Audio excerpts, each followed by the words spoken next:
பறவைகளின் வாழ்க்கை குறித்து பறவைகள் ஆராய்ச்சியாளர் என் ரம்யா ஸ்ரீ அவர்களுடனான நேர்முகம் கேட்கலாம். உடன் உரையாடுபவர் பிரபு அவர்கள்.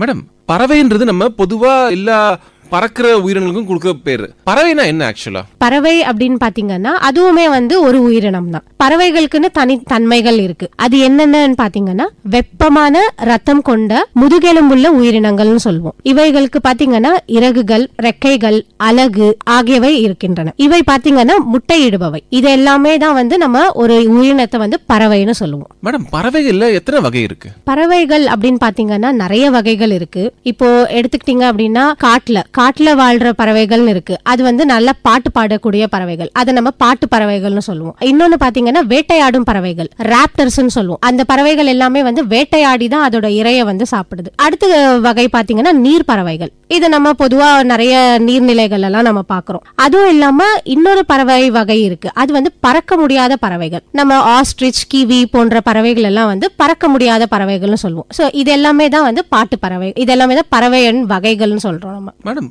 பூமியில எத்தனை வகையான பறவைகள்லாம் இருக்கு?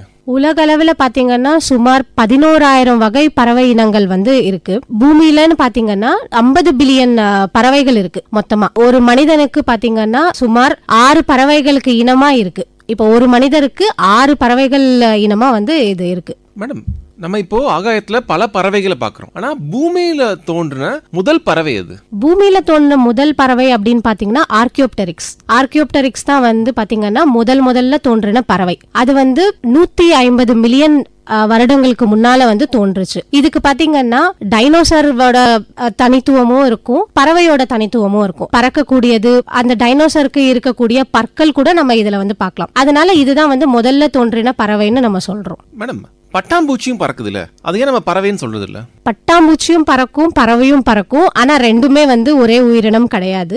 ரெண்டுத்துக்குமே தனித்தனியான கேரக்டர்ஸ் இருக்கு. பட்டாம்பூச்சி பாத்தீங்கன்னா பொதுவா வெளி எலும்பு கூடு இருக்கு. அதுக்கு அது எக்ஸோஸ்கெலிட்டன் நம்ம சொல்லுவோம். அது பூச்சி வகையை சார்ந்தது. ஆனா பறவைகளுக்கு பாத்தீங்கன்னா எலும்பு கூடு உள்ளமை எலும்பு கூடுன்னு சொல்லுவோம். அதுவும் இல்லாம இறகுகள் எல்லாம் இருக்கும். ரெண்டுத்துக்குமே ஒரு வித்தியாசம் என்ன அப்படின்னா, பூச்சிகள், பட்டாம்பூச்சிகள் முதுகெலும்பற்றவை, பறவைகள் பாத்தீங்கன்னா முதுகெலும்பு உள்ளவை.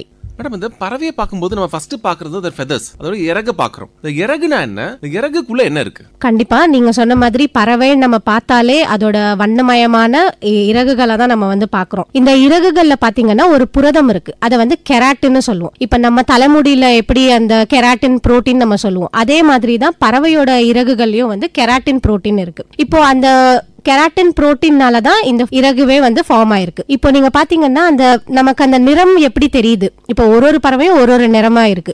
அந்த ஒரு நிறம் எப்படி நமக்கு தெரியுது அப்படின்னு பாத்தீங்கன்னா, அந்த இறகுகள்ல இருக்கக்கூடிய நிறமிகள், பிக்மெண்ட்ஸ் சொல்லுவோம். அது லைட் படும்போது அது வெளிப்படும்போது ரிஃப்ளெக்ஷன் சொல்லுவோம். சோ அந்த ரிஃப்ளெக்ஷனால தான் நமக்கு அந்த பறவைகள் எல்லாம் நிறம்லாம் நமக்கு தெரியுது. மேடம், ரெக்கைகள் இல்லாத பறவைகள்லாம் எது? பறவைகள்ல நிறைய வகைகள் இருக்கு. இறக்கை இருக்கிற பறவைகள், இறக்கைகள் இல்லாத பறவைகள். எல்லா பறவைகளுக்கும் இறக்கைகள் இருக்கு. ஆனா சில பறவைகள்ல பாத்தீங்கன்னா ஆஸ்ட்ரிச், கிவி போன்ற பறவைகளால பறக்க முடியாது. அதுகளுக்கு ரெக்கைகள்லாம் ரொம்ப வெஸ்டிஜியல்னு சொல்லுவோம். சோ வெஸ்டிஜியல் அதுக்கு தேவைப்படாது. அது பெரும்பாலுமே அந்த ஃபிளைட்லெஸ் பேர்ட்ஸ் நீங்க பாத்தீங்கன்னா நல்லா ஓடக்கூடிய தன்மை இருக்கும். அதனால அதோட கால்கள் எல்லாம் ரொம்ப வலிமையா இருக்கும். அதுங்களுக்கு ரெக்கைகள் தேவைப்படாது. இப்ப அது பேலன்ஸ் பண்ணணும் அப்படின்னாலுமே அது அதோட காலால வச்சு பேலன்ஸ் பண்ணி இரைய தேடுறதோ எல்லாமே பண்ண ஆரம்பிக்கும். மேடம், பறவைகளோட உணவு பழக்கம் என்னென்ன? பறவைகளோட உணவு பழக்கம் அப்படின்னு பாத்தீங்கன்னா நிறைய, இப்ப நம்ம வகைகளே நம்ம நிறைய பார்த்தோம், பறவைகளோட வகைகளே. அந்த மாதிரி பறவைகளோட உணவு பழக்கமுமே பாத்தீங்கன்னா நிறைய வகைகள் இருக்கு. அது நம்ம ஃபோரேஜிங் டெக்னிக்ஸ் அப்படின்லாம் நம்ம சொல்லுவோம். ஒரு பறவையும் ஒரு விதமான உணவை எடுத்துக்கும். அதுக்கான டெக்னிக்கையும் அது கடைபிடிச்சு அதுக்கேற்ற மாதிரி அதோட உணவை தேடிக்கும். இப்போ பறவையோட உணவு அப்படின்னு பாத்தீங்கன்னா விதைகள், தேனீச்சாறு, பூச்சிகள், மீன்கள் போன்ற உணவுகளை பறவைகள் உட்கொள்ளும். கொள்ளுது. அதுவுமே பாத்தீங்கன்னா பறவையோட வகையும் இல்ல அதோட அலகு பீக்குன்னு சொன்னல, சோ அந்த அலகு பொறுத்தும் அதோட உணவு முறை வந்து மாறுது. இப்போ தண்ணியில இருக்கக்கூடிய பறவைகள் எல்லாம் பாத்தீங்க அப்படின்னா பெரும்பாலுமே அதோட அலகு வந்து ரொம்ப பெருசா இருக்கும். எதுக்கு அப்படின்னா அது வந்து அந்த தண்ணியில தேடி அதோட இரைய வந்து எடுக்கிறதுக்கு. பெரும்பாலும் பாத்தீங்கன்னா அது வந்து மீன், தவளை, பெரிய புழுக்கள் அந்த மாதிரியான உணவை தான் அது வந்து எடுத்துக்கும். அது தேடி அதை கண்டுபிடிச்சு அந்த மண்ணுல இருந்து அதை எடுத்து சாப்பிடுறதுக்காக அதோட அலகு வந்து அந்த மாதிரி வடிவமைக்கப்பட்டிருக்கு. சில பறவைகளோட அலகு பாத்தீங்கன்னா பொதுவா இப்ப இந்த காட்டுல வாழ்றது அதெல்லாமே வந்து சின்ன சின்ன பூச்சி, புழுக்கள் அந்த மாதிரி தான் சாப்பிடும். அதோட அலகு வந்து ரொம்ப சின்னதாவும் இருக்கும் அண்ட் கூர்மையாவும் இருக்கும். அந்த மாதிரி ஒரு பறவைக்குமே வந்து அதோட உணவு முறையை பொறுத்து அதோட அலகு வந்து வடிவமைக்கப்பட்டிருக்கு. மேடம், பறவையோட முட்டையில என்னென்னலாம் இருக்கு?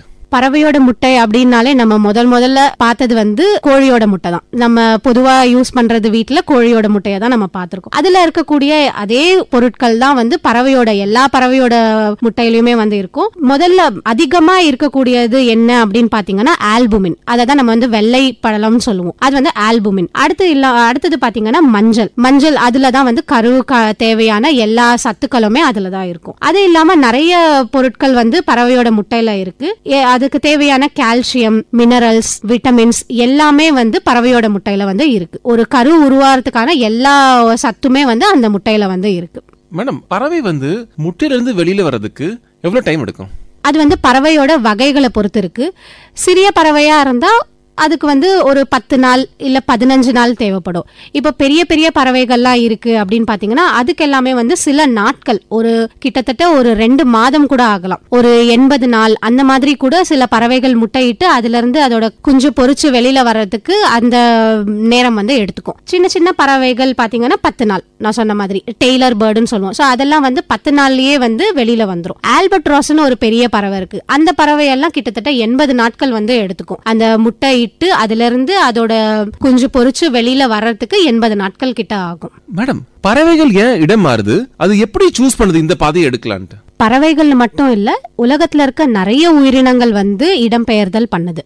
முக்கியமான காரணம் என்ன அப்படின்னு பாத்தீங்கன்னா சூழல். அதுக்கான சூழல் வந்து அங்க சரியா இல்ல அப்படின்னா அது வந்து ஒரு இடத்துல இருந்து இன்னொரு இடத்துக்கு இடம்பெயர்தல் பண்ணுது. சில பறவைகள் பாத்தீங்கன்னா இப்போ நம்ம பொதுவா நம்ம தமிழ்நாட்டிலேயே நிறைய பறவைகள் வந்து நீங்க பாத்தீங்கன்னா ஒரு சில காலத்துல மட்டும்தான் பார்க்க முடியும், எல்லா டைம்லயும் நம்மளால பார்க்க முடியாது. ஏன் அப்படின்னா அது வந்து வேற ஒரு இடத்துல இருந்து இந்த இடத்துக்கு இடம்பெயர்தல் பண்ணி வருது. டைம் பாத்தீங்கன்னா அக்டோபர்ல இருந்து பிப்ரவரி வரைக்குமே பாத்தீங்கன்னா நீங்க நிறைய ஈரநிலங்கள்லாம் இருக்கு. அந்த ஈரநிலங்கள்ல நிறைய பறவைகள் வந்து வேற கண்டத்துல இருந்தோ இல்ல வேற நாட்டுல இருந்தோ வந்து அங்கிருந்து இங்க வந்து அதுக்கு தேவையான உணவெல்லாம் வந்து எடுத்துக்குது. அதுக்கப்புறமா கொஞ்ச நாள் இங்க இருந்துட்டு திரும்பவும் வந்து அதோட இடத்துக்கே வந்து இடம்பெயர்தல் ஆயிடுது. இப்போ இந்த மாதிரி அந்த கண்டத்துல இருந்தோ இல்ல அந்த நாட்டுல இருந்து இங்க இடம்பெயர்தல் ஆகி வருதுல்ல. இப்போ நம்ம எப்படி வந்து ஒரு இடத்துல இருந்து இன்னொரு இடத்துக்கு போனோம் அப்படின்னா நம்ம ஒரு சாலை வழியா போறோம். முக்கியமா பாத்தீங்கன்னா நெடுஞ்சாலைன்னு நம்ம சொல்லுவோம். அதே மாதிரி வந்து பறவைகளுக்கும் வந்து நிறைய வேஸ் இருக்கு. அது வந்து ஃப்ளை வேஸ்ன்னு நம்ம வந்து சொல்றோம். அது வந்து பறவையோட பாதைகள். அந்த பாதையை பயன்படுத்தி தான் ஒரு பறவை வந்து அதோட இடத்துல இருந்து இன்னொரு இடத்துக்கு வந்து இடம்பெயர்த்தல் பண்ணுது. முக்கியமா நம்ம இந்தியால பாத்தீங்கன்னா மத்திய ஆசியா பாதைன்னு ஒண்ணு இருக்கு.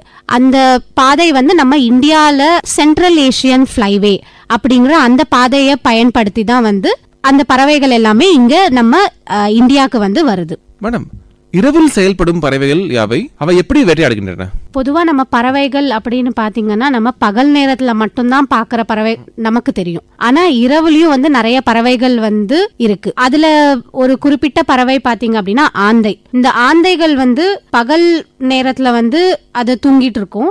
ஆனா இரவு நேரத்துல மட்டும்தான் அது வந்து வேட்டையாடி அதோட இரைய வந்து தேடும். அந்த டைம்ல தான் அது வந்து ஆக்டிவா இருக்கும்னு சொல்லுவோம். அந்த பர்டிகுலர் பேர்ட்ஸை வந்து நம்ம நாக்டர்னல் பேர்ட்ஸ்ன்னு சொல்லுவோம் இங்கிலீஷ்ல சொல்லணும் அப்படின்னா. இந்த ஆந்தைகள் வந்து இரவுல தான் வந்து வேட்டையாடுது. அதுக்கு பாத்தீங்கன்னா நிறைய தனித்துவம் இருக்கு. என்ன அப்படின்னு பாத்தீங்கன்னா அதுக்கு வந்து அமைதியா பறக்கிற வந்து திறமை வந்து அதுக்கு இருக்கு. அதே மாதிரி அதோட பார்வையும் பாத்தீங்கன்னா ரொம்ப கூர்மையா இருக்கும். அது பக்கத்துல அதோட இரை போகுது அப்படின்னா அதை வந்து அழகா அது கூர்ந்து கவனிச்சு அதை போய் வேட்டையாடி சாப்பிடுற தன்மை வந்து அதுக்கு இருக்கு. ஏன்னா இரவு நேரத்துல எந்த விதமான டிஸ்டர்பன்ஸும் இருக்காது. அப்போ அதால வந்து சுலபமா அதோட இரைய வந்து தேட முடியும். மேடம், பறவையோட கூடு எப்படி அமைக்குதுன்னு சொல்ல முடியுமா? பறவையோட கூடுகள் பாத்தீங்கன்னா ரொம்பவே வித்தியாசமா எல்லாம் நம்ம பார்த்திருக்கோம். நிறைய பறவைகளோட கூடுகள் வந்து ரொம்ப ரொம்ப ஆச்சரியமா இருக்கும். எப்படி இது வந்து இவ்வளோ அழகா வந்து கூடு கட்டியிருக்கு அப்படிங்கிற மாதிரி எல்லாம் நிறைய பறவையோட கூடுகளை நம்ம வந்து பார்த்திருக்கோம். பொதுவா பாத்தீங்கன்னா பறவைகள் வந்து நமக்கு தெரிஞ்சது வந்து ஓகே, மரத்தோட கிளைகள், மண்ணு, உமிழ்நீர் இதெல்லாம் வச்சு வந்து அதோட கூட வந்து கட்டும். சில பறவைகள் பாத்தீங்கன்னா இதுக்கு முன்னாடி ஒரு பறவை வந்து ஒரு மரத்துல வந்து ஒரு நெஸ்ட் வச்சிருக்கும், ஒரு ஓட்டை பண்ணி அதுக்குள்ள வந்து அதோட நெஸ்ட் வந்து வச்சிருக்கும். ஆனா அதோட பிரீடிங் டைம் முடிஞ்சதுக்கு அப்புறமா அது அந்த இடத்தை விட்டு போயிடும். ஒரு சில பறவைகள் என்ன பண்ணும்னா அந்த மாதிரி பழைய கூடுகளை வந்து தேடி கண்டுபிடிச்சு அந்த இடத்துல போயிட்டு அதோட முட்டையை வந்து இடும். இதுக்கு ஒரு எக்ஸாம்பிள் நான் சொல்லணும் அப்படின்னா ஹார்ன்பில். இது வந்து மேற்கு தொடர்ச்சி மலைகள்ல வந்து நம்ம பார்க்கக்கூடிய ஒரு பறவை இனம். இந்த பறவை இனம் என்ன பண்ணும் அப்படின்னா இதோட மேல் ஃபீமேல் ரெண்டுமே வந்து இந்த கூடு கட்டுறதுல வந்து ரொம்ப இம்பார்ட்டன்டான ரோல் வந்து பிளே பண்ணுது. என்ன அப்படின்னு பாத்தீங்கன்னா பெண் பறவை, இந்த பெண் பறவை என்ன பண்ணும் அப்படின்னா அந்த கூட்டுக்குள்ளேயே தான் வந்து இருக்கும். அந்த கூட்டுக்குள்ளேயே இருந்து முட்டையிட்டு அதோட குஞ்சு பொரிச்சு வெளியில வர வரைக்கும் அந்த கூடுக்குள்ளேயே தான் வந்து இந்த பெண் பறவை வந்து இருக்கும். அதுக்கு தேவையான உணவு எல்லாத்தையுமே வந்து இந்த ஆண் பறவை தான் வந்து கொண்டு வந்து கொடுக்கும். அந்த ஆண் பறவை கொண்டு வந்து கொடுத்தா மட்டும்தான் அந்த பெண் பறவைக்கு வந்து உணவு கிடைக்கும். இல்ல இப்போ நம்ம வந்து சில இடத்துல எல்லாம் பாத்தீங்கன்னா அது அதோட பாதையை மறந்துருக்கும், இல்ல நம்ம வந்து ஏதாவது பண்ணி அதை வேட்டையாடுறதுனால ஆண் பறவையால அந்த பெண் பறவையை வந்து நெருங்க முடியல அப்படின்னா அந்த பெண் பறவையும் வந்து என்ன பண்ணும்னா அது உணவு இல்லாம அது வந்து இறந்து போயிடுறதுக்கான வாய்ப்புகள் இருக்கு. அதே மாதிரி அதை நம்பி இருக்கக்கூடிய அந்த முட்டை, அந்த முட்டையில இருந்து வெளியே வரக்கூடிய குட்டி பறவைகள், இது எல்லாமே வந்து அந்த ஆண் பறவையை நம்பிதான் வந்து இருக்கு. இது வந்து ரொம்ப முக்கியமான ஒரு விஷயம். என்ன அப்படின்னா நம்ம எந்த அளவுக்கு இந்த காடுகள் எல்லாம் வந்து நம்ம பாதுகாக்கிறோமோ அதை பாதுகாத்தா மட்டும்தான் நம்மளால வந்து அந்த மாதிரி பெரிய பெரிய பறவைகள் எல்லாம் வந்து காப்பாற்ற முடியும். சில பறவைகள் பாத்தீங்கன்னா அதோட கூடுகள் வந்து பாத்தீங்கன்னா கிண்ணம் வடிவில் இருக்கும், சிலது வந்து பாத்தீங்கன்னா குழி. அதுக்கப்புறமா சில பறவைகளோட கூடு பாத்தீங்கன்னா ஒரு துளை மாதிரி இருக்கும், அந்த துளைக்குள்ள போயிட்டு தான் அது வந்து முட்டையிடுது. சிலது வந்து பாத்தீங்கன்னா நெசவு கூடுன்னு சொல்லுவோம். பெரிய பெரிய நம்ம வயல்வெளியில எல்லாம் நம்ம பார்த்திருப்போம், முள்ளு செடி எல்லாம் இருக்கும், அந்த முள்ளு செடியில பெரிய பெரிய கூடெல்லாம் தொங்கிட்டு இருக்கும். அது வந்து பாத்தீங்கன்னா என்ன பறவை அந்த மாதிரி பெரிய பெரிய கூடு பண்ணுதுன்னா வீவர்னு சொல்லுவோம். அது வந்து அழகா அதோட பின்னி அதோட கூட வந்து பண்ணும். இதுல இன்னொரு என்ன இம்பார்ட்டன்டான விஷயம் என்ன அப்படின்னு பாத்தீங்கன்னா அந்த கூடு வந்து அந்த வீவர் பேர்ட் பாத்தீங்கன்னா ஒரே ஒரு கூடு மட்டும் கட்டாது. அது அந்த பெண் பறவைக்கு பிடிக்கிற வரைக்கும் அது வந்து கூடு கட்டிட்டே தான் இருக்கும். அதுக்கு எந்த கூடு அதுக்கு பிடிக்குதோ அந்த கூடுல போயிட்டு தான் அது வந்து முட்டையிடும். இது வந்து ஒரு தனித்துவமான ஒரு விஷயம் வீவர் பொறுத்த வரைக்கும். நம்ம காலையில எந்திரிச்ச உடனே ஃபர்ஸ்ட் ஏதோ பறவையோட ஒலி கேட்கும். உலகத்துல எங்க இருந்தாலும் சரி, கிராமத்துல இருந்தாலும் சரி, சிட்டில இருந்தாலும் சரி, பறவையோட ஒலி தான் ஃபர்ஸ்ட் கேட்கவே நம்மளுக்கு. அந்த ஒலி பறவை எப்படி எழுப்புது? ஆமா, நீங்க சொல்றது ரொம்ப ரொம்ப சரியான தகவல்.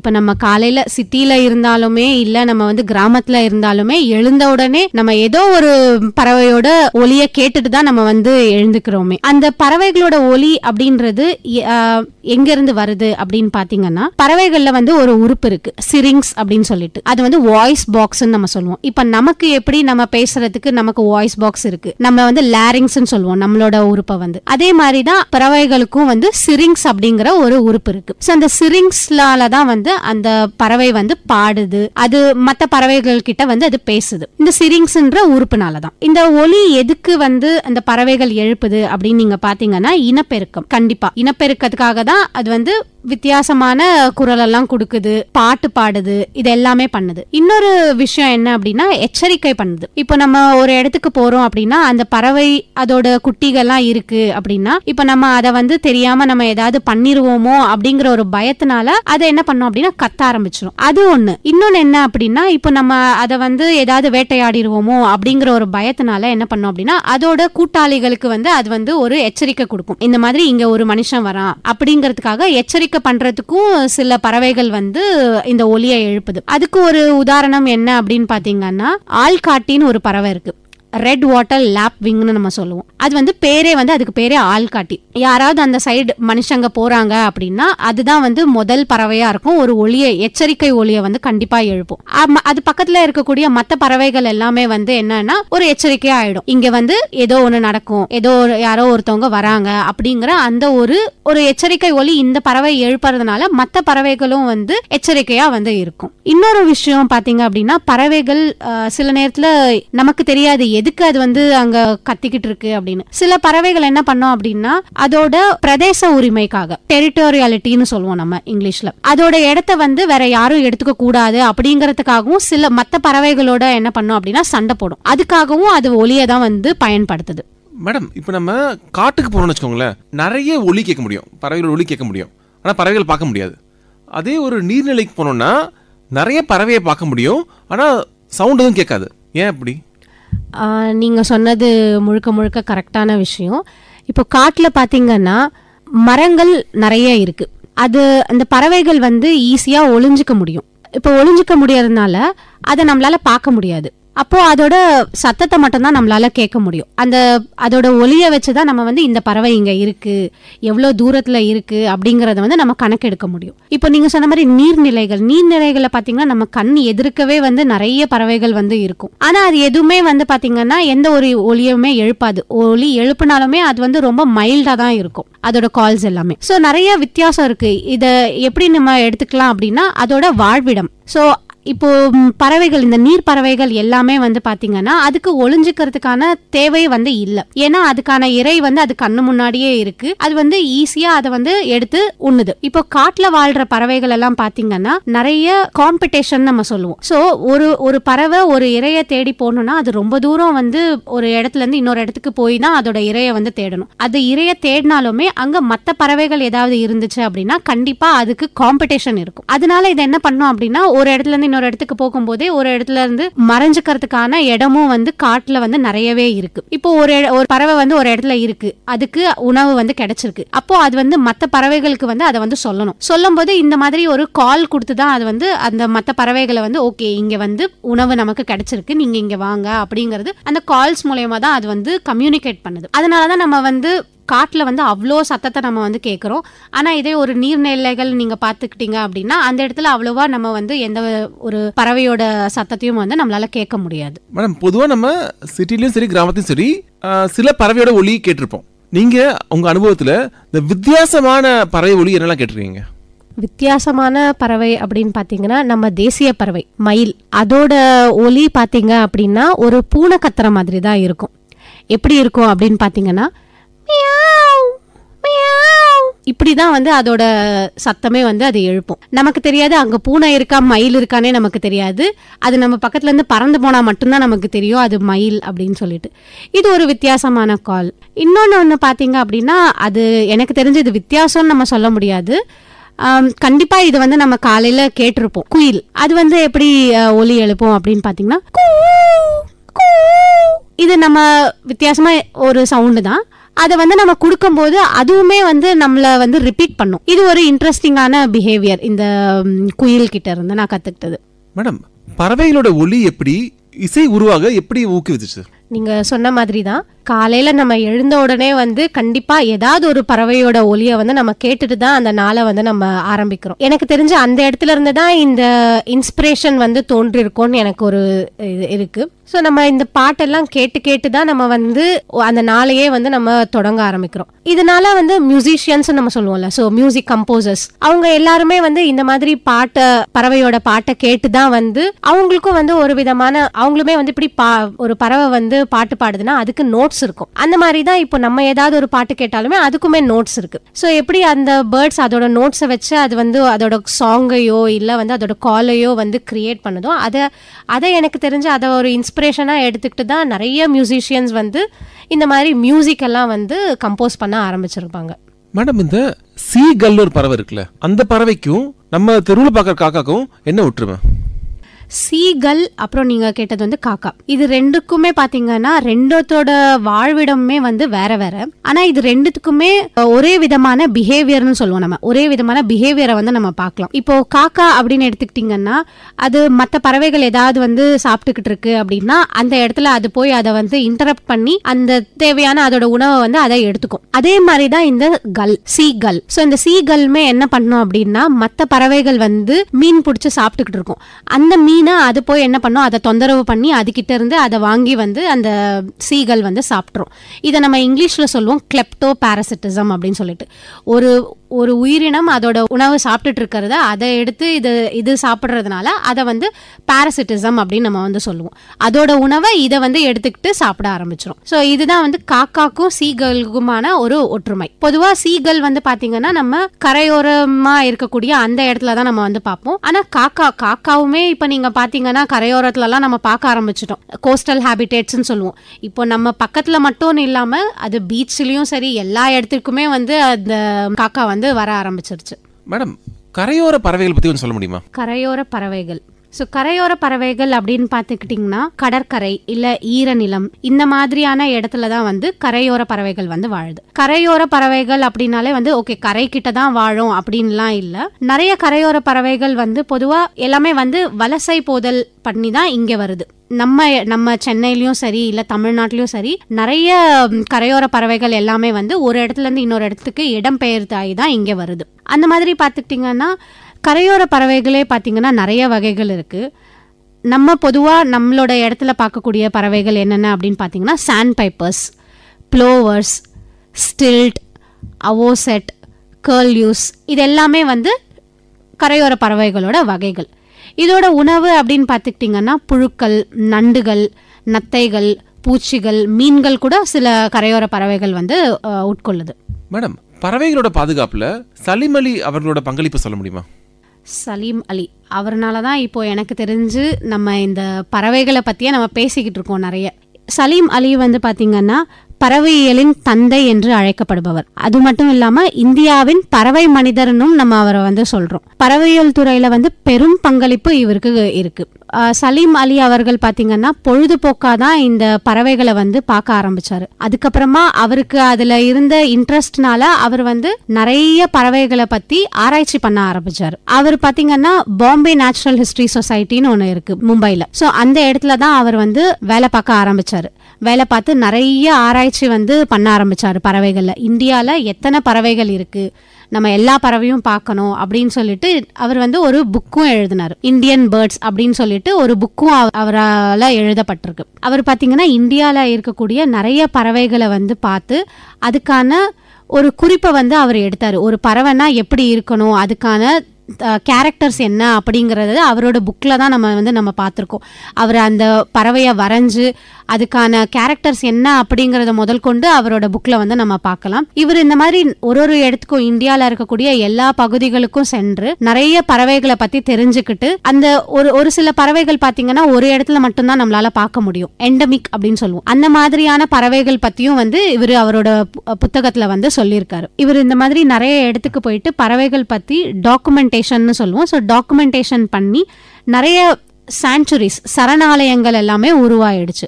இப்போ நம்ம நிறைய சாங்சுரிஸ் எல்லாம் பார்க்குறோம். இப்போ கோவாலேயே வந்து அவர் பேர் வச்சே ஒரு சரணாலயம் வந்து இருக்கு, சலீம் அலி சரணாலயம், பறவைகள் சரணாலயம் அப்படின்னு சொல்லிட்டு. இந்த மாதிரி பல சரணாலயங்கள் உருவாக்குறதுக்கு இவர் வந்து உதவினார். மேடம், நம்ம நாட்டில் என்னென்ன பறவைலாம் இருக்கு? இந்தியாவை பொறுத்த வரைக்கும் ஆயிரக்கணக்கான பறவைகள் இருக்கு. சொல்ல போனா 1396 பறவை வகைகள் வந்து இருக்கு. இதுல பாத்தீங்கன்னா 84 வகையான பறவைகள் வந்து எண்டமிக்னு சொல்லுவோம். இப்போ அந்த ஒரு பறவை வந்து அந்த இடத்துல மட்டும்தான் இருக்கும், வேற எங்கேயுமே நம்மளால பார்க்க முடியாது. உதாரணம் பாத்தீங்கன்னா அந்தமான்ல சில பறவைகள்லாம் இருக்கு. ஆனா அந்த அந்தமான்ல இருக்க பறவைகள் எதுவுமே வந்து நம்ம தமிழ்நாட்டுல பார்க்க முடியாது. அந்த மாதிரியான பறவைகளை வந்து நம்ம எண்டமிக்னு சொல்லுவோம். அதே மாதிரி வெஸ்டர்ன் காட்ஸ், மேற்கு தொடர்ச்சி மலைகள், அங்கேயும் சில பறவைகள் வந்து இருக்கு. அந்த பறவைகளை வந்து நம்ம அந்த இடத்துல மட்டும்தான் பார்க்க முடியும். நம்ம சென்னையிலயோ இல்ல வேற எங்கேயாவது இடத்துலயோ வந்து நம்மளால பார்க்க முடியாது. அந்த மாதிரியான பறவைகளை வந்து நம்ம எண்டமிக்னு சொல்றோம். பீகாக்ல இருந்து, மயில்ல இருந்து, ஹார்ன்பில்ஸ், இது எல்லாமே நம்மளோட இந்தியால வந்து இருக்கு. தமிழ்நாடு பொறுத்த வரைக்கும் பாத்தீங்கன்னா 583 பறவை வகைகள் வந்து இருக்கு. இதுல வந்து பாத்தீங்கன்னா நீர் பறவைகள், காட்டு பறவைகள், வேட்டையாடும் பறவைகள், இந்த மாதிரி நிறைய பறவைகளை வந்து நம்ம தமிழ்நாட்டுல பார்க்கலாம்.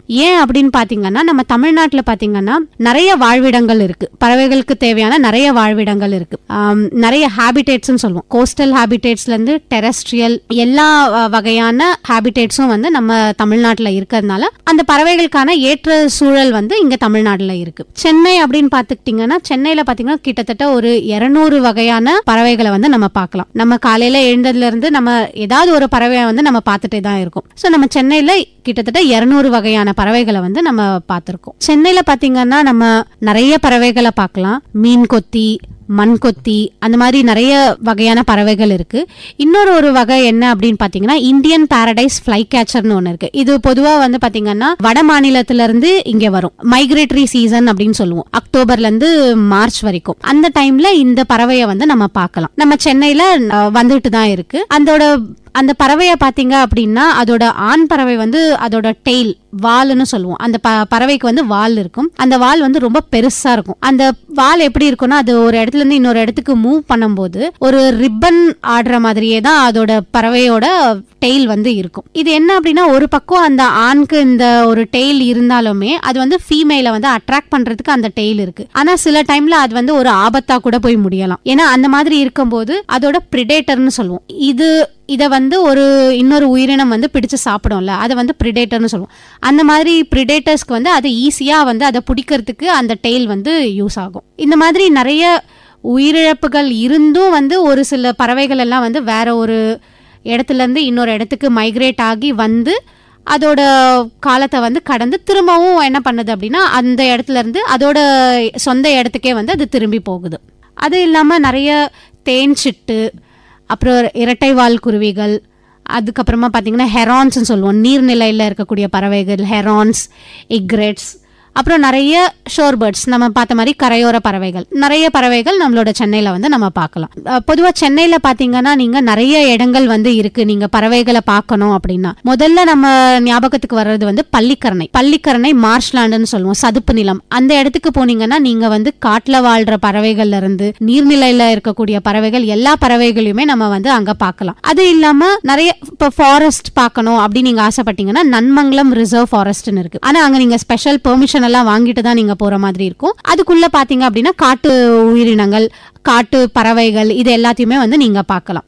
இப்ப நான் சொன்ன மாதிரி அந்த பாரடைஸ் ஃப்ளை கேச்சர் அதெல்லாமே வந்து அங்க நிறையவே வரும். ஏன்னா அது காட்டு அப்படிங்கறதுனால அந்த இடத்துல நிறைய இந்த மாதிரியான பறவைகளை வந்து நீங்க பார்க்கலாம். இப்போ நீர்நிலைகள் பறவைகளை நீங்க பார்க்கணும் அப்படின்னு ஆசைப்பட்டீங்கன்னா நீங்க வந்து கேளம்பாக்கம் அந்த மாதிரி அந்த இடம் பாத்தீங்க அப்படின்னா ஃபுல்லாவே வந்து உங்களுக்கு வாட்டர் தான் இருக்கும்.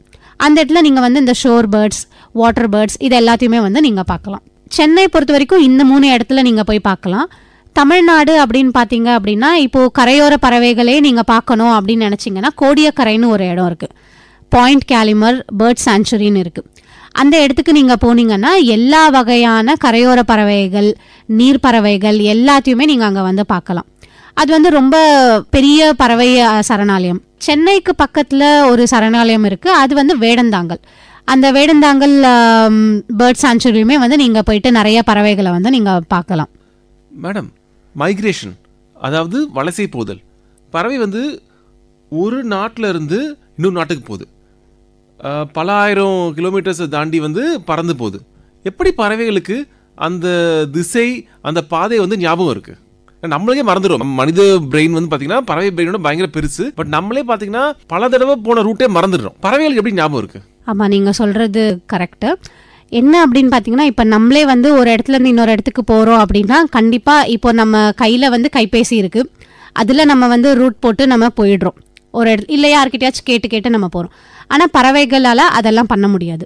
இப்போ ஒரு இடத்துல இருந்து இன்னொரு இடத்துக்கு பறவை வந்து மைக்ரேட் ஆகி போகுது அப்படின்னா அதுக்குன்னு சில லேண்ட்மார்க்ஸ் வச்சிருக்கோம். அந்த லேண்ட்மார்க்ஸை பயன்படுத்தி தான் வந்து இந்த பறவை ஒரு இடத்துல இருந்து இன்னொரு இடத்துக்கு வந்து டிராவல் ஆகி போகுது.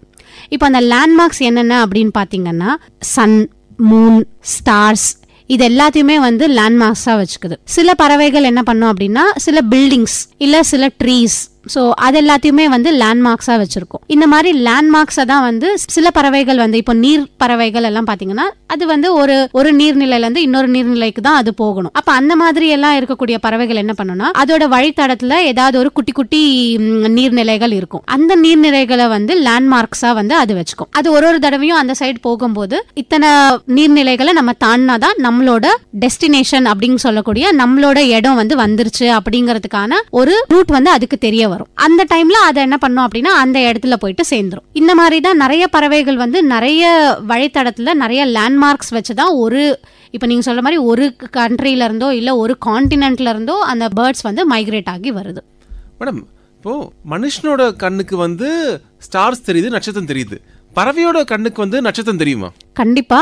ஏன்னா இப்போ ஒரு பறவை ஒரு இடத்துல இருந்து இன்னொரு இடத்துக்கு போகும்போது அது பகல் நேரத்துல மட்டும் அது டிராவல் பண்ணாது. சில பறவைகள் இரவு நேரத்துல மட்டும்தான் ஒரு இடத்துல இருந்து இன்னொரு இடத்துக்கு போகும். அந்த மாதிரி இருக்கக்கூடிய பறவைகள் எல்லாம் பாத்தீங்கன்னா நிலா இல்லைன்னா நட்சத்திரங்கள் இதோட டிஸ்டன்ஸ் எவ்வளவு டிஸ்டன்ஸ் இருக்கு அதை வச்சுதான் அது கணக்கெடுத்து ஒரு இடத்துல இருந்து இன்னொரு இடத்துக்கு மைக்ரேட் ஆகி போகுது. மேடம், வலசை போதல் அதாவது மைக்ரேஷன், எந்த பறவை அதிக தூரம் பறக்குது? வலசை போதல் ஒரு இடத்துல இருந்து இன்னொரு இடத்துக்கு ஒரு பறவை போகுது. இதுல பாத்தீங்கன்னா ஆர்க்டிக் டர்ன் அப்படின்னு சொல்லிட்டு ஒரு பறவை இருக்கு. அதுதான் பாத்தீங்கன்னா உலகத்திலேயே அதிக தூரம் டிராவல் பண்ணி போகக்கூடிய ஒரு பறவை. இது பாத்தீங்கன்னா சுமார் 60,000 கிலோமீட்டர், ஒரு வருஷத்துக்கு 60,000 கிலோமீட்டர் தூரம் ஒரு இடத்துல இருந்து இன்னொரு இடத்துக்கு டிராவல் பண்ணி போகுது. உலகத்திலேயே இது அதிக தூரம் பயணிக்கக்கூடிய பறவை அப்படின்னு நம்ம சொல்லலாம். மேடம், இந்த வனப்பகுதிக்கு டூரிஸ்டா போகும்போதோ இல்ல பார்க்க போகும்போதோ இல்ல நகரங்கள்ல எதை பறவையை பார்த்தாலோ நம்மள நிறைய பேர் சாப்பாடு கொடுக்கணும்னு தோணுது. இது சரியா தவறா? இது மாதிரி கொடுக்கறதுனால வர அபாயம் என்ன? வனப்பகுதியோ இல்ல நம்ம சுத்தி இருக்கக்கூடிய இடத்துல இருக்கக்கூடிய பறவைகளுக்கோ நம்ம உணவு அளிக்கிறது சரியா தவறா அப்படின்னு நீங்க பாத்துக்கிட்டீங்கன்னா கண்டிப்பா என்னை பொறுத்த வரைக்கும் நான் தவறுன்னு தான் சொல்லுவேன். ஏன் அப்படின்னா இப்போ நம்ம அதுக்கு சாப்பாடு கொடுக்குறோம், நம்ம ஒரு நல்ல விதத்துல தான் அதுக்கு உணவளிக்கிறோம்னு நம்ம நினைக்கிறோம். ஆனா என்ன பண்ணோம் அப்படின்னா அந்த மாதிரி நம்ம கொடுத்து அதை பழக்கப்படுத்துறதுனால அதால அதுக்கான இயல்பான இருக்கக்கூடிய வேட்டையாடுதல் இல்ல அதோட இரைய தேடி போறதோ அந்த மாதிரியான தன்மையே அது இழந்துரும். இப்போ நமக்கு எப்படி நம்ம பெல் அடிச்சா நமக்கு சாப்பாடு கிடைக்கும் அப்படிங்கிற மாதிரி ஒரு சில உயிரினங்களை நம்ம ட்ரெயின் பண்ணிருப்போம். அந்த மாதிரியே இந்த காட்டுல வாழக்கூடியதோ இல்ல நகர்ப்புறத்துல வாழக்கூடிய இந்த பறவைகளும் அதே மாதிரி ஆயிட ஆரம்பிச்சிடும். அப்போ நம்ம இப்போ ஒண்ணுமே இல்லை, நீங்க சாதாரணமா பாத்துக்கிட்டீங்கன்னா ஒரு காக்காக்கு இப்ப நம்ம ஒரு நாளைக்கு ஒரு தடவை நம்ம அதுக்கு சாப்பாடு கொடுக்குறோம். ஆனா அடுத்த நாள் பாத்தீங்கன்னா அதே டைமுக்கு அந்த காக்கா நம்ம கிட்ட எதிர்பார்க்கும் சாப்பாடு கொடுக்கணும் அப்படின்னு சொல்லிட்டு. அப்போ அந்த இடத்துல நம்ம அதுக்கு நல்லது பண்றோம் நம்ம நினைச்சுப்போம். ஆனா அது நிஜமாவே அது ரொம்ப தப்பான விஷயம். ஏன்னா அதுக்கு தெரியுது, ஓகே நம்ம நெக்ஸ்ட் டேவும் நம்ம இந்த இடத்துக்கு வந்தா இவர் நமக்கு உணவு கொடுப்பாரு அப்படிங்கிற ஒரு தாட் அந்த பறவைகளுக்கு வந்துடும். இப்போ இந்த மாதிரி இருக்கனால அதோட இயல்பான தன்மையை அது விட்டு கொடுத்துருது. அப்போ மற்ற இடத்துக்கு போனாலுமே அது அந்த மாதிரி தான் எதிர்பார்க்க ஆரம்பிக்கும். இப்போ நம்ம நிறைய இடத்துல பார்த்துருப்போம், இப்போ ஏதாவது ஒரு ஜூக்கு போனாலுமே இல்லை ஏதாவது ஒரு ஃபாரஸ்ட்டுக்கு போனாலுமே அங்கே பெரிய பெரிய போர்ட்ஸ் எல்லாம் வச்சுருப்பாங்க, டு நாட் ஃபீட் அனிமல்ஸ் அப்படின்னு சொல்லிட்டு. ஸோ அது ஏன் அப்படி சொல்கிறாங்கன்னா நம்ம அதுக்கு உணவு கொடுத்து பழக்கிட்டோம் அப்படின்னா அது திரும்பவும் இப்போ யாராவது அந்த இடத்துல ஒரு டூரிஸ்டாவோ இல்லை விசிட்டர்ஸாவோ போகும்போது அந்த அனிமல்ஸ் எல்லாம் அட்டாக் பண்ணக்கூடிய ஒரு சுச்சுவேஷன் அது கிரியேட் பண்ணும். ஏன்னா உணவு தரலை அப்படின்னா அந்த பறவைகளோ இல்லை அந்த உயிரினங்களோ அதோட மிருகத்தன்மை அது கண்டிப்பாக காமிச்சிடும். அதனால அந்த மாதிரி ஒரு சேஃபர் சைடுக்காகவும் தான் இதை சொல்றது. சில இடத்துல பார்த்தீங்க அப்படின்னா நம்ம வீட்லேயே சரி காக்கா இல்லை புறாக்கள் இப்போ ரொம்ப அதிகமாகிடுச்சு. நம்மளோட வீட்டுக்கிட்ட எல்லாம் பார்த்தீங்கன்னா நீங்கள் எந்த ஒரு பில்டிங் எடுத்துக்கிட்டிங்கனாலும் கண்டிப்பாக அந்த இடத்துல நிறைய புறாக்கள் இருக்குது. ஆனால் நம்ம என்ன பண்ணுவோம், காலையில் அந்த புறாக்களுக்கு ஏதாவது சாப்பாடு கொடுக்கறது அந்த மாதிரி நம்ம பண்ணுறோம். இப்போ அந்த மாதிரி பண்ணுறதுனால என்ன ஆகும் அப்படின்னா நிறைய புறாக்களோட ஃபீக்கஸ் மலை கழிவுகள் அது சில இடத்துல அப்படி அப்படியே தங்கிரும். அது என்ன ஆகும் அப்படின்னா அது காஞ்சதுக்கு அப்புறமா அதுல இருந்து சில கேஸ் ரிலீஸ் ஆகும். அந்த கேஸை நம்ம சுவாசிச்சோம் அப்படின்னா அது நமக்குமே கெடுதல். அந்த மாதிரி இப்போ நம்ம அந்த சாப்பாடு போடுறோம், அது அட்ராக்ட் ஆகி எல்லா பறவைகளும் வருது. ஆனா அது நமக்கே தீங்கா முடியும். சில பறவைகள் என்ன பண்ணோம் அப்படின்னா நோயை பரப்போம். ஸோ இந்த மாதிரி நோயை பரப்புறதுனால ஏன் பரப்புது அப்படின்னா நம்ம அதை உணவு கொடுத்தா நம்ம அதை அழைக்கும் போது என்ன ஆகுது, அதுகிட்ட ஏதாவது நோய் இருந்தாலோ அது நமக்கு பரவறதுக்கான வாய்ப்புகள் ரொம்பவே அதிகம். மேடம், மனிதர்கள் பறவையை பார்க்கும்போது ஒரு ஆகாயத்துல இருக்க ஒரு அழகு பொருளா பாக்குறாங்க, இல்ல நம்மளுக்கு ஒரு கண் குளிர்ச்சியா இருக்க ஒரு மிருகமா பாக்குறாங்க. பறவைகள் மனிதர்கள் எப்படி பாக்குது? சில பறவைகள் பார்த்தீங்கன்னா மனிதர்களை ஒரு ஆபத்தான ஒரு பொருளாக தான் பார்க்குறாங்க. சிலர் ஓகே நியூட்ரல் நடுநிலையாக பார்க்குறாங்க. ஓகே இது நமக்கு ஆபத்து தருதோ இல்லையோ அதை கடந்து போயிடுறது சில பறவைகள் எல்லாம். சில பறவைகள் பார்த்தீங்கன்னா உதவியா நினைக்குது. இப்போ நான் சொன்ன மாதிரி இப்போ நம்ம ஏதாவது ஒரு சாப்பாடு கொடுக்குறோம் அப்படின்னா அந்த டைம்ல அது நம்ம அதை உதவியா அந்த பறவைகள் நம்மளை எடுத்துக்குது. சில பறவைகள் பார்த்தீங்கன்னா மனிதனோட முகங்களை கூட ஞாபகம் வச்சுக்குது. நம்ம பண்ற அந்த செயல்னால நம்மளை ஞாபகம் வச்சுக்கிட்டு திரும்பவும் நம்ம கிட்டேயே அந்த பறவைகள் வருது. இப்போ பொதுவா இப்போ நம்ம வீட்டில் வளர்க்கக்கூடிய பறவைகளே நம்ம எடுத்துக்கலாம். நிறைய பேரட்ஸ், லவ் பேர்ட்ஸ் அந்த மாதிரி எல்லாம் நம்ம வளர்க்குறோம். அதுக்கெல்லாம் வந்து பாத்தீங்கன்னா நம்மளோட முகம் நல்லாவே ஞாபகம் இருக்கும். ஒரு நாள் இல்ல 2 நாள், அந்த 2 நாளுக்குள்ளேயே நம்ம கிட்ட நல்லா பழகிட்டு இப்போ நம்ம வேற யாராவது வெளியாட்கள் வராங்க அப்படின்னா அது வந்து அது ஒத்துக்காது, அவங்கள வந்து விடாது, உள்ள விடாது. அந்த மாதிரி ஒரு பறவையுமே வந்து பாத்தீங்கன்னா சில மனிதர்களோட முகங்களை வந்து நல்லாவே ஞாபகம் வச்சுக்காது. மேடம், நம்ம இந்த மண்புழுவை வந்து விவசாயிகளின் தோழன்னு சொல்லுவோம். அதே மாதிரி பறவைகள் எப்படி விவசாயத்துக்கு உதவுது? பறவைகளும் பாத்தீங்கன்னா விவசாயத்துக்கு வந்து உதவுது. எப்படி அப்படின்னு பாத்தீங்கன்னா, இப்போ பறவைகள் வந்து அதோட உணவே வந்து பாத்தீங்கன்னா பூச்சி சாப்பிடுது. இப்போ இந்த பூச்சி எல்லாம் வந்து இப்போ நம்ம ஏதாவது ஒரு விவசாயம் பண்றோம் அப்படின்னா அந்த ஒரு கிராப் வந்து எந்த விதமான டேமேஜும் ஆகாம இருக்கணும் அப்படின்னா கண்டிப்பா அந்த இடத்த சுத்தி வந்து நிறைய பறவைகள் இருந்தே ஆகணும். ஏன் அப்படின்னா அதுல இருக்கக்கூடிய தேவையில்லாத பூச்சிகள் எல்லாம் இருக்கும். இந்த தேவையில்லாத பூச்சி எல்லாம் வந்து இந்த பறவைகள் வந்து சாப்பிடுது. அது இல்லாம மகரந்த பரப்பல், பாலினேஷன் அப்படின்னு சொல்லுவோம் நம்ம. இந்த பாலன் கிரெயின்ஸ், இப்போ நம்ம அந்த பாலன் கிரெயின்ஸ் வந்து டிரான்ஸ்ஃபர் ஆனாதான் நமக்கான சீட்ஸ் வந்து கிடைக்கும். அதுல இருந்து தான் ஃப்ரூட் எல்லாமே நமக்கு வந்து கிடைக்கும். சோ இந்த மகரந்த பரப்பலுக்குமே வந்து இந்த பறவைகள் வந்து ரொம்ப உதவியா இருக்கு. அது இல்லாம விதை பரவல், சீட் டிஸ்பர்சல்னு சொல்லுவோம். சோ இப்போ ஒரு பறவை வந்து ஒரு பழத்தை வந்து சாப்பிடுது. அந்த சாப்பிடும்போது அதுல இருக்கக்கூடிய விதை வந்து பாத்தீங்கன்னா அதோட மலம் வழியா வெளியில வருது. அது வேற ஒரு இடத்துக்கு போகும்போது அந்த இடத்துல அது வந்து ஜெர்மினேட் ஆகி அது ஒரு மரமா வந்து உருவாகுது. சோ இதனால வந்து பூச்சி கட்டுப்பாடு, மகரந்த பரப்பல், இது எல்லாத்துக்குமே வந்து முக்கிய பங்கு வகுக்குது. இதுல ரொம்ப முக்கியமான பறவைகள் அப்படின்னு பாத்தீங்கன்னா ஆந்தை, பருந்து, இந்த மாதிரியான பறவைகள் வந்து பாத்தீங்கன்னா பொதுவாவே நம்ம வயல்ல நிறையவே நம்ம பார்த்திருப்போம். எலியோட தொல்லைகள் ரொம்ப ஜாஸ்தியா இருக்கும். இந்த எலியோட பாப்புலேஷன் எல்லாம் பாத்தீங்கன்னா இந்த ஆந்தையும் இந்த பருந்தும் வந்து ரொம்பவே கண்ட்ரோல் பண்ணுது. ஒரு வயல் இருக்கு அப்படின்னா அந்த இடத்துல எலி இருந்துச்சு அப்படின்னா கண்டிப்பா அங்க நீங்க பாத்தீங்கன்னா ஏதாவது ஒரு இடத்துல ஆந்தை வந்து கண்டிப்பா உட்காந்துருக்கும். நீங்க நைட் டைம்ல போய் பாத்தீங்க அப்படின்னா தெரியும். அந்த ஆந்தை எதுக்கு அப்படின்னா இந்த எலியை பிடிச்சு சாப்பிடுறதுக்கு. இப்போ இந்த எலி அந்த கிராப்பை டேமேஜ் பண்ணாம அது வந்து கண்ட்ரோல் பண்ணுது. மேடம், இந்த பறவை குஞ்சுகள் எப்படி பறக்க கத்துக்குது? இந்த பறவை குஞ்சுகள் பாத்தீங்கன்னா அதுக்குன்னு உள்ளுணர்வு ஒண்ணு இருக்கு. நம்ம பறக்கணும் அப்படிங்கிற அந்த உணர்வு வந்து கண்டிப்பா எல்லா பறவைகளுக்குமே வந்து உள்ளேயே இருக்கும். அந்த உணர்வுனாலதான் அது வந்து பறக்கவே ஆரம்பிக்கும். அதுக்கப்புறமா அதோட அம்மா பறவையோ இல்ல வந்து அப்பா பறவையோ என்ன பண்ணும் அப்படின்னா அதுக்கு சொல்லி கொடுக்கும் எப்படி பறக்கணும், என்ன பண்ணும். அது வந்து பயிற்சினாலதான் அது வந்து இன்னும் கொஞ்சம் நல்லா வந்து பறக்க ஆரம்பிக்குது. கண்டிப்பா அதுக்கு வந்து உள்ளுணர்வு ரொம்ப ரொம்ப முக்கியம். அந்த உள்ளுணர்வும் பயிற்சியும் இது ரெண்டுமே இருந்தா மட்டும்தான் ஒரு பறவையால நல்லா பறக்க முடியும். மேடம், அதிவேகமா பறக்கும் பறவை எது? உலகத்திலேயே பார்த்தீங்கன்னா அதிவேகமாக பறக்கக்கூடிய பறவை வந்து பெரிகிரின் ஃபால்கன் அப்படின்னு சொல்லுவோம். இது வந்து பார்த்தீங்கன்னா மணிக்கு 380 கிலோமீட்டர் வேகத்தில் வந்து இந்த பெரிகிரின் ஃபால்கன் வந்து பறக்கக்கூடிய தன்மை கொண்டது. நம்ம சென்னையிலேயே இந்த பறவையை வந்து நம்ம பார்க்கலாம். இந்த OMR சைடு இல்லை வந்து வடபழனி அந்த மாதிரியான இடத்துலலாம் கூட இந்த பெரிகிரின் ஃபால்கனை வந்து நம்மளால பார்க்க முடியும். இங்கே சென்னையிலேயே ஒரு அமைப்பு இருக்கு. அந்த அமைப்பு என்ன பண்ணுவாங்கன்னா வருஷம் வந்து இந்த பறவையோட டாக்குமெண்டேஷன் வந்து பண்றாங்க. இந்த பறவை பார்த்தீங்கன்னா கரெக்டா ஒரு போன வருஷத்துல எங்க வந்துச்சோ அடுத்த வருஷமும் அதே கரெக்டான அந்த இடத்தையே வந்து ஃபாலோ பண்ணி வந்து அந்த இடத்துல இருக்கு. கொஞ்ச நாள் கழிச்சு அது வேற இடத்துக்கு ஷிஃப்ட் ஆகி போயிடும். ஸோ அது பாத்தீங்கன்னா ஒரு இடத்துல இருந்து இன்னொரு இடத்துக்கு கரெக்டா அது லாஸ்ட் இயர் எந்த இடத்துக்கு வந்துச்சோ அதே இடத்துக்கு கரெக்டா இந்த வருஷமும் வந்து வரும். அண்ட் அதுக்கு வந்து நிறைய பேரெல்லாம் கூட வச்சிருக்காங்க. ஒரு பெரிகிரின் ஃபால்கனுக்கும் வந்து ஒரு பேர்லாம் கூட வச்சு மானிட்டர் பண்ணிக்கிட்டு இருக்காங்க. மேடம், இப்போ ஒரு பறவைக்கு முன்னாடி கண்ணாடியை வச்சா அதோட ரிஃப்ளெக்ஷனை பார்க்க முடியுமா?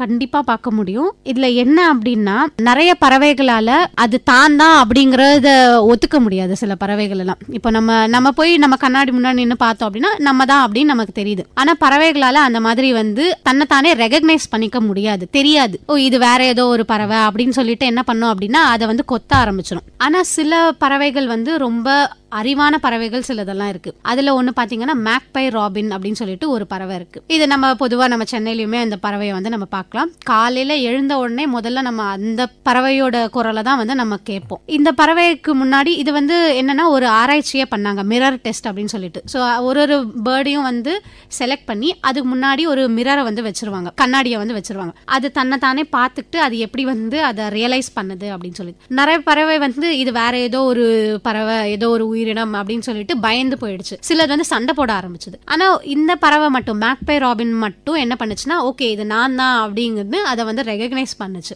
ஸோ இந்த மிரர் டெஸ்ட்டை இது வந்து பாஸ் பண்ணிருச்சு. இப்போ என்னோட பர்சனல் எக்ஸ்பீரியன்ஸ்ல பாத்தீங்கன்னா நான் வந்து தேன் சிட்டுன்னு ஒரு பறவை இருக்கு, சன்பேர்டுன்னு சொல்லுவோம். அது வந்து எங்க வீட்டுல தான் ஒரு வண்டி நிறுத்தி வச்சிருந்தோம். அந்த வண்டியோட கண்ணாடியில வந்து அந்த தேன் சிட்டு வந்து உட்காந்துட்டு அது என்ன பண்ணுச்சு, அந்த கண்ணாடியில அதோட உருவம் அதுக்கு தெரியுது.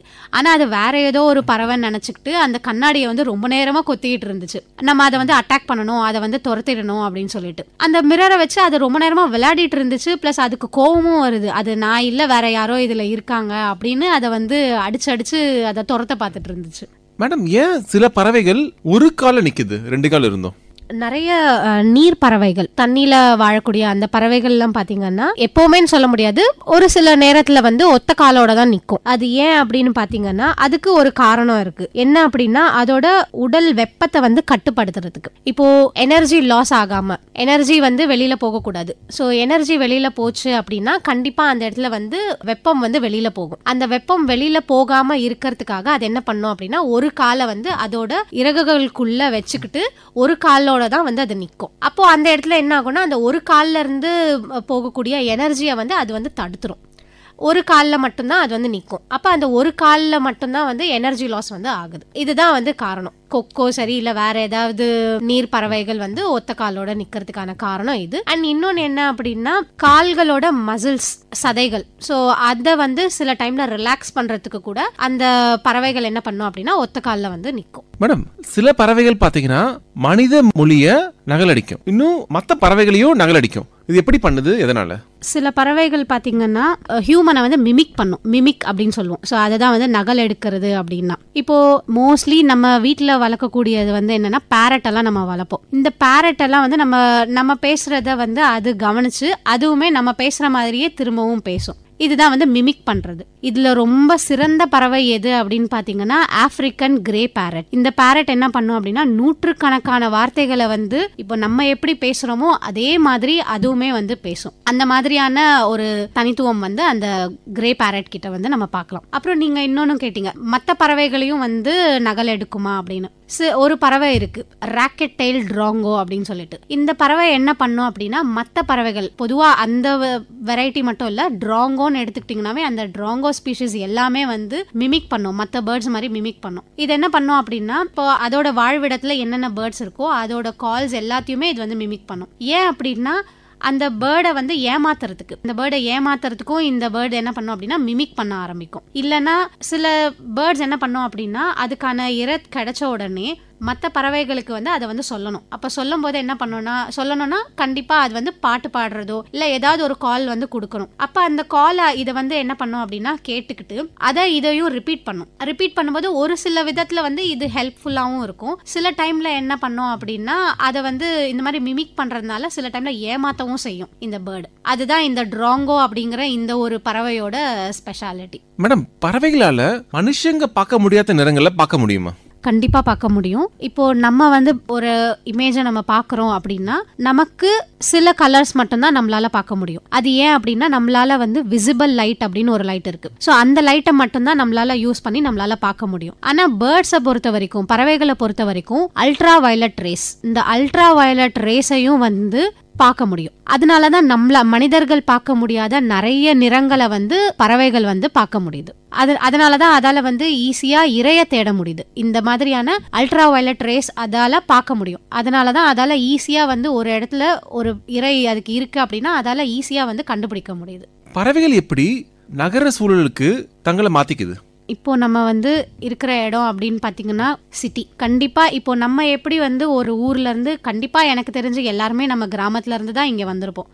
நம்ம எப்படி அங்கேருந்து கிராமத்துலேருந்து வந்து இந்த நகர்ப்புற வாழ்க்கைக்கு நம்மளை தயார்படுத்திக்கிறோமோ அதே மாதிரி தான் பறவைகளும். நிறைய பறவைகள் வந்து காட்டில் தான் இருந்து பழகிருக்கு. ஆனால் நிறைய காடுகள் இப்போ அழிஞ்சிருச்சு. இப்போ அந்த காடுகள் இல்லாததுனால அதுவுமே எல்லாமே சிட்டியை நோக்கி தான் வந்துட்டு இருக்கு. அந்த சிட்டிக்கு ஏற்ற மாதிரி அதுவும் வந்து என்ன பண்ணும் அப்படின்னா அடாப்ட் ஆகிக்க ஆரம்பிக்கும். அதோட நெஸ்ட்ல இருந்து அதோட உணவு முறை அது எல்லாமே வந்து பாத்தீங்க அப்படின்னா நம்ம அர்பன் என்விரான்மெண்ட் அப்படின்னு சொல்லுவோம், சிட்டி லைஃப், அதுக்கேற்ற மாதிரி அதையுமே அதை வந்து அடாப்ட் பண்ணிக்குது. எப்படின்னு பார்த்தீங்கன்னா நெஸ்டிங் ஹேபிடேட் அப்படின்னா இப்போ ஒரு பறவையை நீங்கள் எடுத்துக்கிட்டிங்கன்னா பொதுவாக நம்ம அதோட கூடை வந்து நம்ம எங்கே பார்ப்போம், ஒரு மரத்தில் தான் நம்ம வந்து பார்ப்போம். ஆனால் சிட்டி லைஃப்பை பொறுத்த வரைக்கும் ஒரு பறவையோட கூடு நீங்கள் பார்த்தீங்க அப்படின்னா ஒரு டவரில் கூட நீங்கள் பார்க்கலாம், ஒரு பில்டிங்கில் பார்க்கலாம். இந்த மாதிரி அந்த பறவை வந்து அதுக்கு ஏற்ற மாதிரி அதோட கூடை வந்து எந்த இடத்துல வைக்கணுமோ, எந்த இடத்துல அது வந்து பாதுகாப்பாக இருக்குமோ அதை அறிஞ்சு அதுக்கேற்ற மாதிரி அதோட கூடை வந்து அந்த இடத்துல வைக்குது. அதே மாதிரி உணவு முறையும் பாத்தீங்க அப்படின்னா இப்போ பொதுவா காட்டுல வாழக்கூடிய பறவைகள் அப்படின்னு எடுத்துக்கிட்டீங்கன்னா அங்க இருக்கக்கூடிய பூச்சிகள் அதெல்லாத்தையும் தான் வந்து சாப்பிடுது, அங்க இருக்கக்கூடிய பழங்கள் அதெல்லாம் வந்து சாப்பிடுது. ஆனா இப்போ அது சிட்டிக்கு வந்துருச்சு அப்படின்னா சிட்டிக்கு வந்ததுக்கு அப்புறமா அதுக்கு உணவு முறை ரொம்பவே மாறிடும். ஏன்னா அங்க இருக்கக்கூடிய அதே உணவுகள் இங்கேயும் கிடைக்குமா அப்படிங்கிறது தெரியாது. அப்போ அது என்ன பண்ணும் அப்படின்னா மனிதனை நோக்கி வரும்போது நம்ம என்னெல்லாம் நம்ம சாப்பிட்றதுக்கு நம்ம யூஸ் பண்றோமோ அதெல்லாம் தான் அதுவுமே வந்து சாப்பிடுது. இன்னும் சில பறவைகள் நீங்க பாத்தீங்க அப்படின்னா குப்பை தொட்டியில கூட நம்ம பார்க்கலாம். நிறைய பறவைகள் குப்பை தொட்டிலெல்லாம் போயிட்டு அதோட இரைய வந்து தேடுது. அந்த மாதிரி அதுக்கேத்த மாதிரி மாத்திக்குது, அதோட உணவு முறையுமே அது வந்து மாத்திக்குது. அண்ட் பிஹேவியர் அப்படின்னு பார்த்துக்கிட்டிங்கன்னா இப்போ சிட்டி லைஃப்பை பொறுத்த வரைக்கும் பறவைகள் வந்து நம்ம மனிதனோட வாழ்ந்துதான் ஆகணும், அது நம்மளோட கண்டிப்பா வாழ்ந்துதான் ஆகணும். அப்போ அதுக்கான பயமும் இருக்கும், இந்த மனிதன் வந்து நம்மள ஏதாவது பண்ணிடுவானோ அப்படிங்கிற ஒரு அச்சத்தோடவே தான் வந்து அதோட நாளை வந்து கடக்குது. அந்த மாதிரி பயத்தை அது வந்து முதல்ல போக்கிக்கணும். சில பறவைகள் இப்போ காக்கா அதெல்லாம் பார்த்துக்கிட்டிங்கன்னா அதெல்லாம் சிட்டி லைஃப்கே நல்லா அடாப்ட் ஆயிடுச்சு. இப்போ அந்த மாதிரி பறவைகள் வந்து நம்ம கிட்ட போனாலும் அது வந்து பயப்படாது.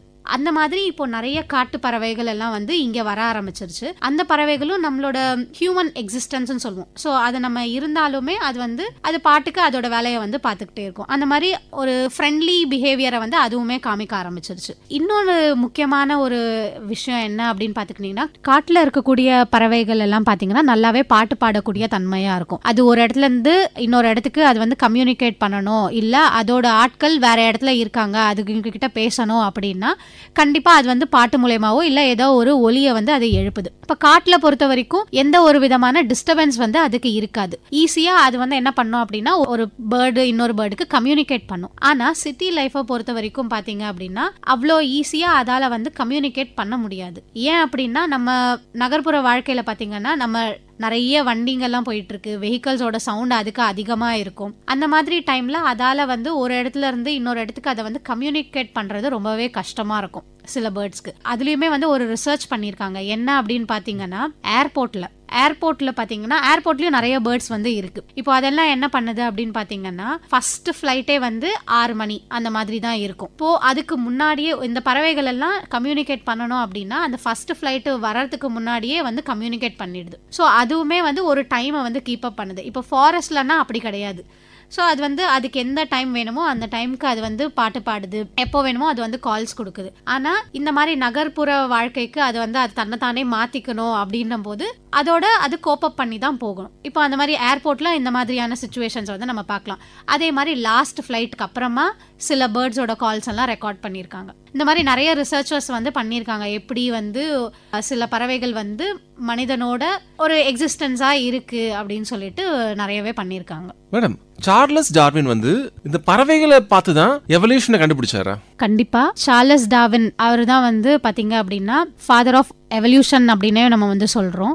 இவர் என்ன பண்ணாரு அப்படின்னா அவர் கேலபோகஸ் ஐலாண்டுன்னு ஒண்ணு இருக்கு. ஸோ அந்த இடத்துக்கு போய் அவர் வந்து நிறைய பறவைகள் நிறைய உயிரினங்களை வந்து பார்க்க ஆரம்பிச்சாரு. ஆனா அவர் வந்து ஃபின்ச்சஸ் அப்படின்னு சொல்லக்கூடிய ஒரு சில பறவை வகைகள் இருக்கு, ஃபின்ச்சஸ் அப்படின்னு, அதை வந்து படிக்க ஆரம்பிச்சாரு. அதோட அந்த அலகு வந்து ஒரு ஃபின்ச்லயுமே வந்து பாத்தீங்கன்னா ஒரு விதமா இருந்துச்சு. ஒரு ஃபின்ச் வந்து அதோட உணவு முறையை வச்சே தான் வந்து அவர் வந்து அதை கிளாசிபிகேஷன் அப்படின்னு சொல்லுவாங்க. ஸோ அதை வச்சு அவர் வந்து என்ன பண்ணாரு அப்படின்னா கிளாசிஃபை பண்ணாரு இந்த ஃபின்ச்சஸ். ஒரு சில பறவைகள் வந்து பழங்களை மட்டும் சாப்பிடும், ஒரு சில பறவைகள் வந்து அந்த பழங்கள்ல இருக்கக்கூடிய கொட்டைகள் சீட்ஸ்ன்னு சொல்லுவோம் அதை மட்டும் சாப்பிடும்.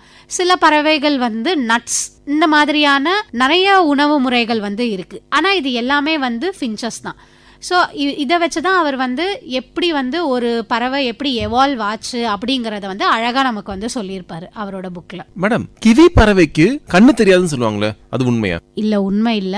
என்ன அப்படின்னா கிவி அப்படிங்கிறது வந்து ஒரு நாக்டர்னல் பேர்டு. நாக்டர்னல் பேர்ட்னா அது இரவு நேரத்துல மட்டும்தான் அது வந்து ஆக்டிவா இருக்கும். அந்த மாதிரி பறவைகள் வந்து நைட் டைம்ல அதோட இரைய வந்து தேடி பழகிருச்சு. பகல் நேரத்துல அதால வந்து எதையும் அவ்வளோ கூர்ந்து கவனிக்க முடியாது. அதனால நம்ம அதை வந்து கண்ணு தெரியல அப்படின்னு நினைச்சுக்கிறோம். ஆனா கிவி பேர்டுக்கு கண்ணு தெரியும். மேடம், இந்த பிளாமிங்கோஸ்ன்ற பறவை வந்து பிறக்கும் போது கிரே கலர்லயும் வளரும் போது பிங்க் கலர்லயும் மாறுதுல, அது எப்படி? நிறைய பறவைகள் வந்து பிறக்கும் போது ஒரு கலர்ல இருக்கும், வளரும் போது வேற ஒரு கலர்ல மாறும். ஆனா பிளமிங்கோஸை பொறுத்த வரைக்கும் அது பார்க்கவே ரொம்ப அழகா இருக்கும், ரொம்ப பிங்க் கலர்ல இருக்கும். அதை பார்க்கும் போதே ஒரு அட்ராக்ஷன் இருக்கும் பிளமிங்கோஸ் பார்க்கும் போதே.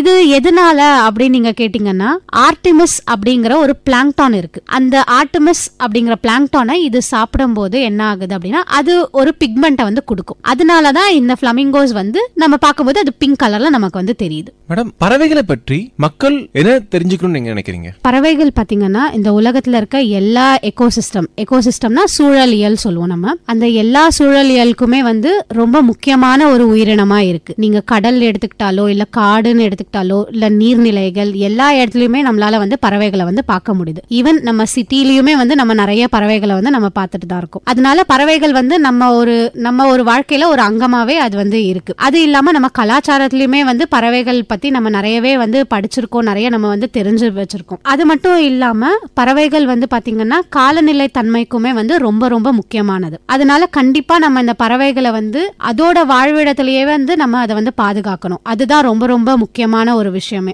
நம்ம வந்து சில பறவைகளை வந்து நம்ம வீட்டுக்கு கொண்டு வந்து நான் நல்லா பாத்துக்கிறேன் அப்படின்னு சில பேர் வந்து நினைப்பாங்க. ஆனா அது வந்து உண்மையானது கிடையாது, கரெக்டானதும் கிடையாது. அது அதோட வாழ்விடத்திலேயே அதை விட்டுறது தான் ரொம்ப நல்ல சூழல். அதுக்கு அந்த மாதிரி நம்ம பண்றதுனால அதை நம்ம நல்லா பாதுகாக்கலாம். சோ நம்ம அதை பாதுகாத்தோம் அப்படின்னா நம்மள நாமளே பாதுகாக்கிற மாதிரி சமம்.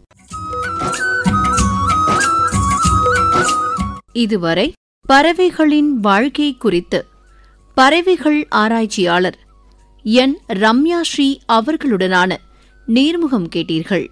உடன் உரையாடியவர் பிரபு அவர்கள்.